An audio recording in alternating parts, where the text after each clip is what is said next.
म तपाईलाई यति नै भन्न चाहन्छु कि आधा गिलास पानी छ भन्ने कि आधा गिलास पानी सकियो भन्ने, बाँकी छ भन्ने कि सकियो भन्ने, त्यो त कसले कसरी हेर्छ त्यसको हातमा छ।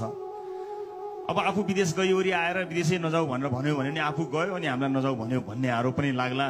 तर अधिकांश साथीहरू जो मैले देखेको थिएँ, हाम्रा मूल समस्याहरू विदेश गइसकेपछि 1-2 वर्ष 2-3 वर्षमा चाहिँ पुरा हुन्छन् लगभग, अनि त्यस पछाडि फेरि सुरु हुन्छ। किनभने जिन्दगीले त प्रब्लमको लाइन लगाएर राखेको छ। समस्या त एउटा पछि अर्को आइ नै रहन्छ। हामीले विकास गर्ने भनेको चाहिँ प्रब्लम सल्भिङ स्किल नै रहेछ। यहाँबाट तपाईँ जुन देशमा गए पनि समस्याले त तपाईँलाई छोड्नेवाला छैन, त्यसले त लखेट छ, त्यो त लाइन लागेर बसेको छ।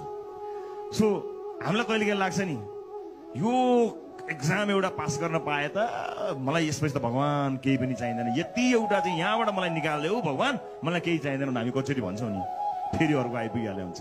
त्यतिखेर फेरि भन्छौँ ओहो यति एउटा सकेँ भने चाहिँ मलाई लाइफ मेरो त जिङ्गा लाला, ल अब त मेरो लाइफ केही पनि चाहिँदैन, वा यति चाहिँ मलाई just get me out of it, यति भयो हुन्छ।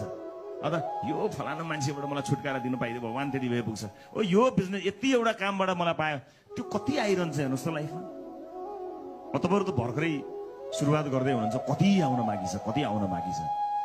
त्यसलाई तपाईँले केही पनि गर्न सक्नुहुन्न, किनकि यो सोसाइटी त आफ्नो बाटोमा हिँडिरहेको छ। तपाईँ हामी जन्मिने मर्ने क्रम त चलिरहने कुरा हो। तर हामीले गर्नुपर्ने चिज चाहिँ के रहेछ भने, म एकदमै धेरै जिन्दगी कस्तो बनाउनु पर्छ होला भनेर लेक्चर दिने क्यापासिटी भएको त्यस्तो त्यो प्रवचन गर्ने मान्छे पनि होइन। तर अलिकति केही अनुभवहरू गरेको आधारमा म तपाईँलाई यति चाहिँ आज भन्न सक्छु कि life is all about having problem solving skill. जिन्दगी भनेको समस्या समाधान गर्न सक्ने क्षमता अभिवृद्धि गर्ने काम मात्र रहेछ। त्यो जहाँ गए पनि आउँछ। So try to solve the problems. Problem solver भन्नुहोस्। प्रब्लम एकातिर फ्याँकिदिएर समाधान हुँदैन, किनभने लाइफमा एकपछि अर्को समस्या त आइ नै रहन्छ। जिन्दगीमा त एक्जामको कमी नै छैन, एकपछि अर्को प्रत्येक दिन अनेक अनुहार, अनेक रूप, अनेक स्वरूप, अनेक ढङ्गमा, अनेक लोकेसनमा, अनेक मान्छेबाट, अनेक स्वरूपमा समस्याहरू त आइ नै रहन्छन्। हाम्रो एन्टिबडी सही छ भने रोगसँग हामीले लड्न सकिहाल्छौँ नि। समाजमा कस्तो रोग छ अहिले हामीलाई थाहा छैन, तर हाम्रो शरीर तन्दुरुस्त भयो भने हामी धेरै किसिमका रोगसँग लड्न सक्छौँ। तपाईहरूलाई म यति अनुरोध गर्न चाहन्छु कि आफ्नो प्रब्लम सल्भिङ स्किललाई एकदमै डेभलप गर्नुहोस्, समस्या समाधान गर्ने स्किललाई डेभलप गर्नुहोस्। र आफूलाई म विक छु, मलाई आउँदैन, म सक्दिनँ, म बोल्न जान्दिनँ, म यो स्मार्ट छैन, यो छैन भन्ने सोच्नु भयो भने त बर्बाद हुन्छ। तपाईहरू हरेकजना युनिक एन्ड स्पेसल हुन्छ। You all are unique and you all are special, very special, very special. एक एक अलग अलग क्षमता भएको मान्छे हो तपाईँहरू। होला म्याथमा अलिकति टाउको टेन्सन हुने कुनैलाई होला, साइन्स भने कि हे तेरो टेन्सन हुन्छ भन्ने होला। तर look at the guys who perform here previously, कति राम्रो गिटार बजायो, कति राम्रो गाना गाउनुभयो उहाँले।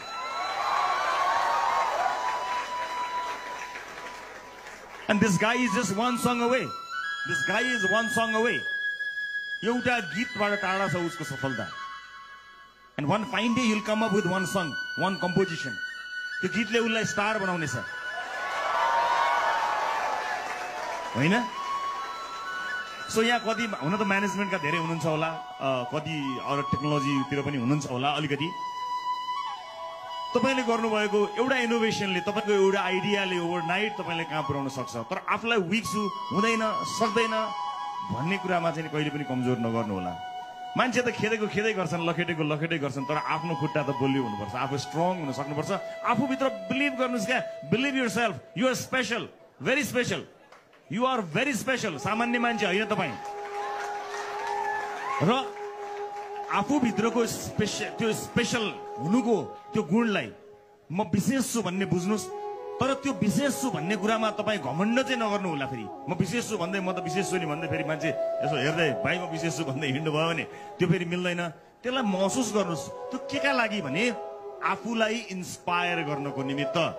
तपाईँलाई हत्तपत्त मान्छेले इन्स्पायर गर्दैन, हत्तपत्त तपाईँको तारिफ गर्न मान्छे मन पराउँदैन, हत्तपत्त तपाईँलाई मोटिभेट मान्छेले गर्दैन। सकेसम्म डिमोरलाइज गराउने कोसिस गर्छ। सकिनस्, भइनस्, हुँदैन, देखिएन, ठिक छैन, भएन, छ्या भन्नेहरूको हुलमा तपाईँ आफूसँग चाहिँ त्यो एउटा मान्छे हुनुपर्छ आफै भित्र कि yes you are special, you have that capacity, तैँले केही गर्न सक्छस् है, त अरू जस्तो होइन, तँसँग क्षमता छ भन्ने कुरा चाहिँ आफूलाई इन्स्पायर गर्न आफ्नो मनभित्र राखिरहनु होला। त्यसले तपाईँलाई काहीँ न काहीँ पुर्याउँछ। कुनै एउटा विषयमा तपाईँ कमजोर बन्न सक्नुहुन्छ होला, तर यो संसारमा मान्छेले गर्नुपर्ने गर्न पाउने कयौं विषयहरू छन्। कि कुनै न कुनै विषय चुज गरेर तपाईँ त्यसको स्पेशल बन्न सक्नुहुनेछ। त्यो पनि छोडिदिनुहोस्, त्यो पनि छोडिदिनुहोस्। एउटा असल मान्छे बन्न त जो पनि सक्छ, र असल मान्छेले कहिले दुःख पाउँदैन। दुःख पाए जस्तो होला केही समयलाई, तर अन्ततोगत्ता उसले दुःख पाउँदैन। एउटा पोइन्टमा पुगेर असल मान्छेले दुःख पाउँदैन। एउटा भनाइ छ नि, everything will be all right at the end, if it's not all right it's not the end. Just wait for the end. You know, everything will be all right at the end. And if it's not all right, it's not the end. Thank you, everyone. Thank you so much. Thank you.